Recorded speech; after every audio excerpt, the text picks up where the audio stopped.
निम्नलिखित में से किसे कानून का उल्लंघन करने वाले बच्चे माना जा सकता है? ठीक है, बच्चों में भी देखिए जो 18 से कम उम्र के बच्चे होते हैं वो भी कानून के उल्लंघन करते हैं। ठीक है, तो उस किस कैटेगरी को हम रखेंगे कि ये कानून का उल्लंघन करने वाले बच्चे को? जिसने 20 वर्ष से कम आयु में अपराध किया हो, जिसने 24 वर्ष से कम आयु में अपराध किया हो, या जिसने 18 वर्ष से कम आयु में अपराध किया हो, यही आंसर होगा।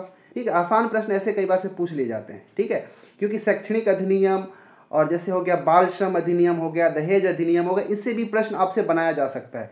ठीक है, क्योंकि आप अगर हॉस्टल मैनेजमेंट करने जा रहे हैं तो आपको छोटे छोटे बच्चों को कंट्रोल रखना है। ठीक है, उनको वो आपके अंडर में होंगे, तो आपको वो सारी चीज़ों को देखना है कि कौन कौन से अधिनियम के अंतर्गत ये सारी घटनाएं आ सकती हैं। ठीक है, तो ये जो है ऑप्शन नंबर सी इसका बिल्कुल सही हो जाएगा। कानून का उल्लंघन करने वाले बच्चों को, जिसमें 18 से कम उम्र का कोई बच्चा है, अगर कोई अपराध किया हो तो हम कानून का उल्लंघन करने वाले बच्चों के कैटेगरी में उसको रखेंगे।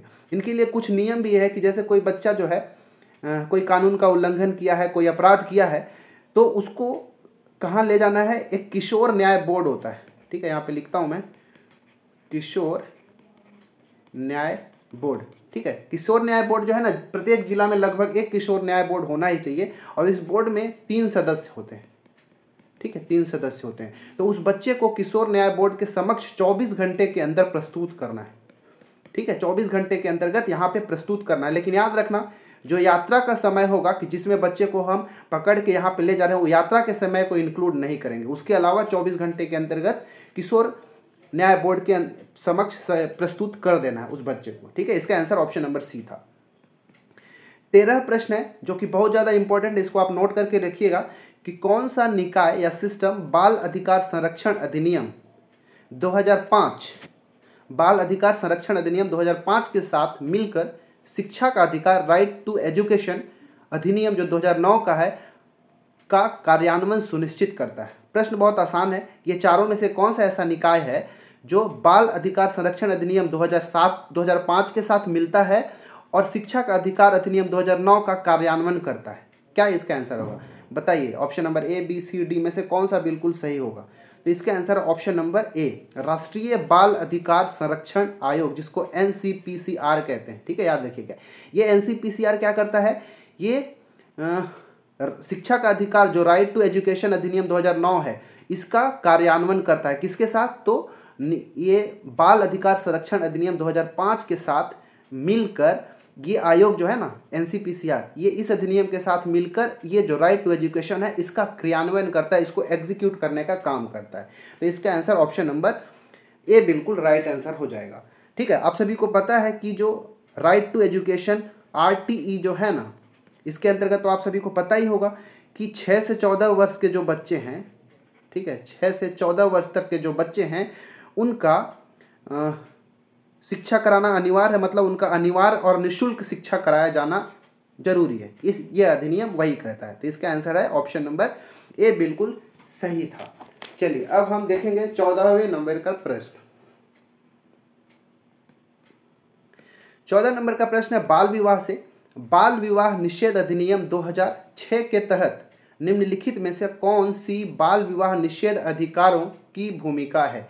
मतलब ये जो बाल विवाह निषेध अधिनियम 2006 है, ये क्या काम करता है? बाल विवाह की रोकथाम करने का कार्य होता है, बाल विवाह के पक्ष में समुदाय को जागरूक करना, या फिर बाल विवाह के अच्छे प्रभावों के बारे में जागरूकता पैदा करना, या फिर इनमें से कोई नहीं। तो ये सिंपल सा आंसर इसका ऑप्शन नंबर ए होगा, बाल विवाह की रोकथाम करना। ठीक है, बाल विवाह को रोकना ये इसका मुख्य उद्देश्य है, बाल विवाह निषेध अधिनियम 2006 का। इसका आंसर ऑप्शन नंबर ए बिल्कुल सही है। हमारे जो चैनल का प्लेलिस्ट है उसमें बहुत सारे अधिनियम हैं, वो अधिनियमों का एक वीडियो है, तो आप जाके देख सकते हैं। चलिए 15वां प्रश्न और आखिरी प्रश्न आज के वीडियो का देखते हैं कि पॉक्सो अधिनियम, ठीक है, ये बहुत ही इंपॉर्टेंट अधिनियम है, एग्जाम में यहाँ पे पूछे जाने के चांसेस बहुत अधिक होता है। पॉक्सो अधिनियम के अनुसार पॉक्सो के तहत अपराध की रिपोर्ट करने में विफल रहने वाले व्यक्ति के न्यूनतम सजा क्या है? तो पहली बात तो जो लोग नहीं जानते हैं वो पॉक्सो के बारे में थोड़ा सा जान लीजिए। ये पॉक्सो का फुल फॉर्म क्या होता है? प्रोटेक्शन ऑफ, यहाँ पे लिख देता हूँ, protection of child from sexual offences. ठीक है, पॉक्सो का फुल फॉर्म है POCSO POCSO, ठीक है। पॉक्सो का फुल फॉर्म आपको समझ में आ गया होगा, protection of child from sexual offences, मतलब बच्चों को यौन उत्पीड़न से सुरक्षित रखना, ये इसका फुल फॉर्म होता है। देखिए अब जब पॉक्सो एक्ट, ये पॉक्सो एक्ट अगर पूछ ले, चलिए पॉक्सो एक्ट के बारे में और अच्छे से किसी नेक्स्ट वीडियो में बता दूंगा, या फिर अलग से इसके लिए मैं वीडियो बना दूंगा क्योंकि इंपॉर्टेंट है। तो इस अधिनियम के तहत जो पॉक्सो एक्ट है, इसका फुल फॉर्म तो समझ ही लिए, इसके तहत मान लो किसी बच्चे के साथ यौन उत्पीड़न हुआ है, तो अगर कोई व्यक्ति देखा है, ठीक है, तो उसको अगर वो वहाँ पे रिपोर्ट नहीं करता, ठीक है, रिपोर्ट करने में विफल हो जाता है, तो उसको 6 माह तक का कैद हो सकता है या फिर जुर्माना उसको देना पड़ सकता है। इसका आंसर ऑप्शन नंबर बी बिल्कुल सही है। लेकिन ऐसा होगा कि मान लो कोई व्यक्ति है जो किसी संस्थान का हेड है या उस संस्थान में कार्यरत है या फिर उस संस्थान का प्रमुख है, और उस संस्थान में कुछ ऐसा यौन उत्पीड़न से संबंधित कुछ कार्य हुआ है, मतलब पॉक्सो एक्ट के विरोध में किसी ने कुछ कार्य किया है, तो अगर वह व्यक्ति जो उस संस्थान का हेड है अगर वो रिपोर्ट नहीं करता है, वो विफल होता है, तो उसको 1 वर्ष तक का सजा हो सकता है और साथ ही साथ जुर्माना हो सकता है, या दोनों में से कोई एक हो सकता है। तो इस क्वेश्चन के आंसर ऑप्शन नंबर बी बिल्कुल सही हो जाएगा। लेकिन किसी संस्थान के अगर हेड का या प्रमुख का बात होगा तो ऑप्शन नंबर 1 बिल्कुल सही आंसर हो जाएगा। तो इसका ऑप्शन नंबर बी बिल्कुल सही है।